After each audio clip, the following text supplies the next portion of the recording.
ultimately, if I get to the point where Mother Nature is truly driving this pattern, truly driving it, then all of a sudden I can come back and I can do, if the farmer told me it costs $325 an acre to plant corn, I get $6 a bushel and the field averages 150 bushel. Using my normalized yield map, I can go back and predict the profitability of all of these areas.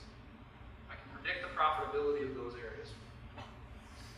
And what I found is that there's areas out there that'll produce $696 an acre, and areas that'll produce $490 an acre.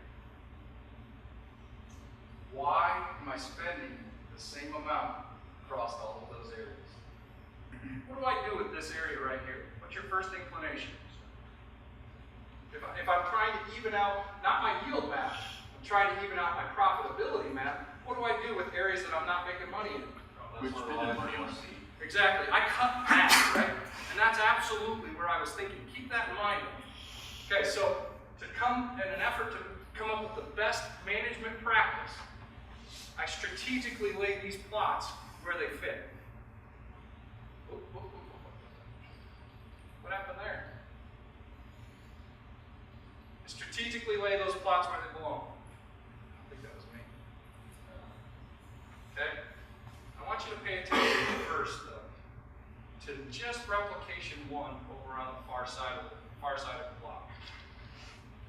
100 pounds total in, 250, 200, 250. This is the only data you have to bring back to the farm. I have 100 total pounds of N producing 191, 150 producing 191, 200 producing 186, and 250 producing 200 bushel. The farmer's standard practice has always been to put 200 pounds per acre of N on his acres. Based on that information right there, what does he do? He goes and says, 200 pounds has always worked. It looks like there might be some advantage for some more. I might take that to 220. Right? How many times have you gotten back a plot that looks like this, and you wanted a rate curve, you wanted a response curve, and this is what you got? Anybody ever had that frustration? I've had it a lot. I've had it a lot. And this right here is the reason why people quit doing plots. What's the value? Well, look for a second here. These colors down here correspond to the environment they cross. 70 or 69% of 100 pounds of N here was in a high yield environment. 30% of it was in a medium yield environment. This 150, 71% of it was in a high yield environment, 20% was in medium. Look at my 200 pound rate here. Only 46% of that strip fell in high yield environment, 48% was in the medium, and then 75%, that's why you see the big spike there, 75% of that strip was in the high yield environment. So all of a sudden, are we testing nitrogen rates anymore? No, you're right.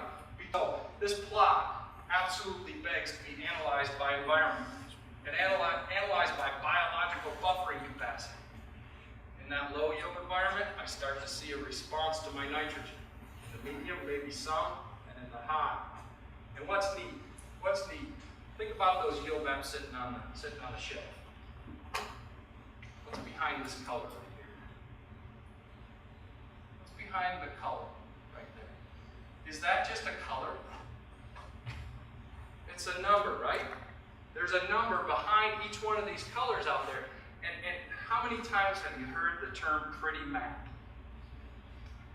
If I stop with the color, if that's where I stop with my analysis, it's a pretty map. I got to be able to go back and take advantage of the numbers behind.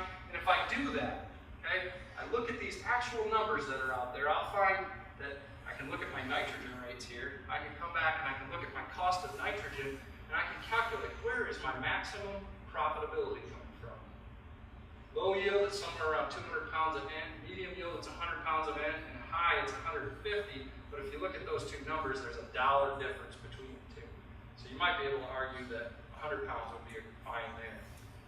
So if I go back and I compare this farmer's standard practice of 200 pounds of N, there's what it's returning per acre. If I go out and for insurance purposes I put 150, 160, 150, and 200 pounds of wind, there's what I'm getting per acre for an additional $20.64.